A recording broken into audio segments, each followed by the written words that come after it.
Welcome back to Alpha Mama 2023. We are up to, I believe, episode 4 in the series. Today we are looking at creating a vision for your life. So who is Alpha Mama and what are we all about at the podcast, Get Obsessed with Success? Growing up, I had the opportunity to live in numerous countries around the world, from the UK, France, Italy, India and the US, and of course, Australia. My childhood gave me the opportunity to develop agility and flexibility in multiple cultures and with many experiences. Fast forward to my adulthood and the adventure only continued. Upon leaving the nest, I lived in Malaysia, New Zealand and eventually the Cook Islands. Today I'm settled down in Australia and enjoying the beautiful seaside lifestyle. I attest to having lived a truly alpha lifestyle. When I think of society and reflect on the personal stories that I've come across over the years, I see that life's a jungle and there are predators and there are prey. While it's great to aim for society with safety nets, I truly believe the real safety net in life is education and aggressive, unapologetic self-love through creating solid boundaries and building scaffolding in your life to weather you through any storm that comes your way. I truly believe that we perform at our best when there are no safety nets in life. At Alpha Mama, we want to develop the wild skills of survival through diligently, consistently and persistently researching ways to improve our survival skill set and putting what we learn into action. We believe it doesn't matter who you are or where you come from. The only thing you need to succeed at your life is the belief that you can and the commitment to carry through with backing yourself. So today, welcome back. I am excited to share with you today the book that we looked at this week. So recently I've been interested in getting back on track. It's amazing how you can sort of have some great systems and processes in place, and then over time, due to, different things that come up in your life, they can sort of slowly start creeping out, and then you find that you're being a little bit of a slob again. And that is kind of where I am. I've been looking for that reset mode for 2023, getting it right and building some solid foundations into great success for the year ahead. So in terms of thinking about how I can streamline my life and create a momentum in my life that's going to be powerful and consistent and start moving me forward, one of the areas that I've been really inspired by is the idea of minimalism. So what is minimalism? What is it? Let's have a look. Minimalism, so this week we've looked at, it's a book called Minimalism, and it's by Josh Fields Milburn and Ryan Nicodemus. So I don't know if you've on Netflix, but there is a movie called The Minimalists. There might even be a couple docos on minimalism. And so what is it? According to these guys, to be a minimalist, you must live with less than 100 things. You can't own a car or a home or a television. You can't have a career. Oh, no, they're joking. Sorry. Minimalism isn't about those things. It's a tool to assist you with finding freedom. Freedom from fear, freedom from worry, freedom from overwhelm, freedom from guilt, freedom from depression, financial freedom, real freedom.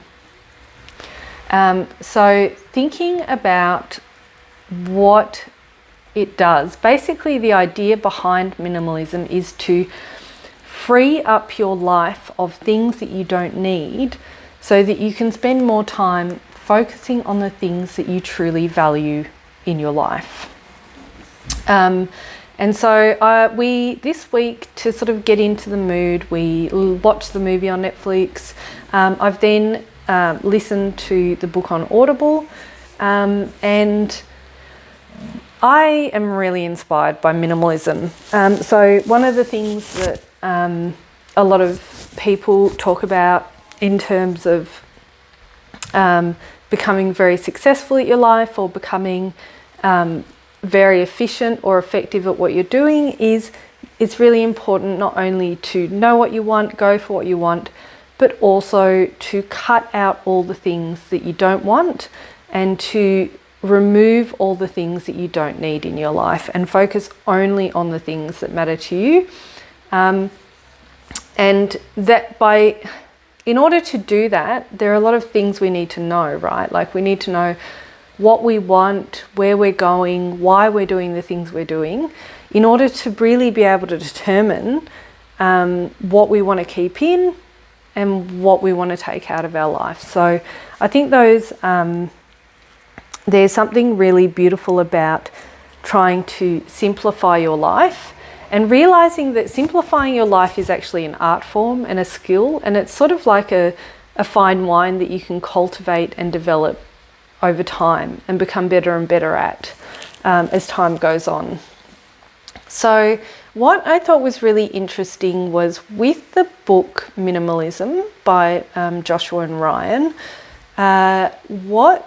they went through 5 essential elements of focus in their perception of what it takes to be an efficient or effective minimalist, and how to reduce and improve the quality, like reduce the clutter and improve the quality and flow of your life. And what was really interesting is where they start with their books. So I'll go through quickly. So the 5 different areas that they say are the key, pillars or the milestones of a successful minimalist is health, relationships, passion, growth, and contribution. And so where they really start is health. They're really focused on, one of the most important things you've got in your life, what they think from their perspective, is your health. Having good health means that you can actually enjoy your life, means that you've got the energy to be successful. It means that you've got a quality of life. So recognizing that your body is a temple and it's the most precious thing you've got in this life, to be able to look out and perceive the world around you. Now they focus on sort of physical health, but they recognize that physical and mental health are equally as important as each other. In my personal experience, what I've discovered is that the stronger your physical health is and your general health is, the stronger your mental health becomes. So I don't think that mental health and physical health are separate from each other. I actually think that your physical muscle grows your mental muscle, and the more disciplined you become through your physical health, the more powerful and strong you become in your mental health, because you develop all these like core skills that you need, like discipline, resilience, perseverance. These are all things that you need to have great physical health, and then it easily transfers over to your mental health as well, in terms of how you're training your brain muscle. So I think that's really interesting. They then go on to talk about relationships and how relationships are critical to our success in life. So recognizing that, we're all social creatures, and we need core people around us. We need to be a part of a pack to feel successful, to be happy, to have good mental health, to have a good sense of well-being in our lives. And what they encourage, you to do in their book is to kind of actually do a little audit of your relationships and focus on, what's the quality of your relationships? Who are your core people, your peripheral people, your, casual acquaintances, and how much time and energy are you focusing on each of those relationships? Which ones of those relationships are feeding back into your own well-being and into your own life? Are you giving more than you're taking, or are you taking more than you're giving? Are you taking people for granted that maybe you should be focusing and investing more time and energy into? And so I really loved their sort of take on relationships, and also taking a minimalist perspective into it and thinking, do I have too many friends? Could I cut down to a core, group of friends and spend more time with that? And thinking about how much time you're investing and putting into each of those categories in your life, I think it's a really interesting exercise to think about, is doing a little bit of a relationship audit and deciding whether you're equitably spending your time in the right way. The next three areas, so they go on to talk about passion. So having a passion is really important, and by having a passion, they suggest you don't need to be born with a passion, but you can do some auditing on your life and look at, what things matter to you, and start focusing in on things that have hurt you or things that you obviously care about. So if you get hurt by something, it obviously means that it's something about that you care about, which is a flag, it's a waving flag pointing you towards a potential underlying passion. And it also gives you the opportunity then to take that passion and hone in on it, and then move to the next category, which is growth, and grow your skills and your capacity around that passion.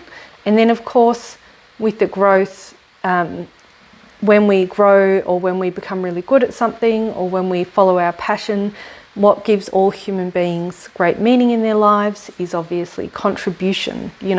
There's a lot of research to show that through contributing to something bigger than ourselves, that gives us a great sense of, fulfillment in our lives and satisfaction. So it's a really interesting approach to minimalism, to think about it on these deeper levels. And then basically their argument is that through minimalism, what you're doing is you're just simply cutting out all the things that don't serve those purposes in your life, and focusing and spending more time and energy on the things that really do matter in your life. So I'm really inspired by minimalism. I really want to put some focus on that in my own life, and put some strategies in place where I'm doing a bit of an audit and reflection on where am I spending my energy, what's feeding back into the system, and where do I want to be spending my energy? What am I passionate about? Who's important to me in my life? How am I focusing on my health and well-being so that I can actually, excel in the areas that I am interested in? So that's something that might be of interest to other people. So I'm going to keep it really simple today. Hope you enjoyed this episode. Next week we will be talking about some discipline, so how we're going to implement our plan to become better at minimalism. So until next week, thanks for tuning in. Over and out.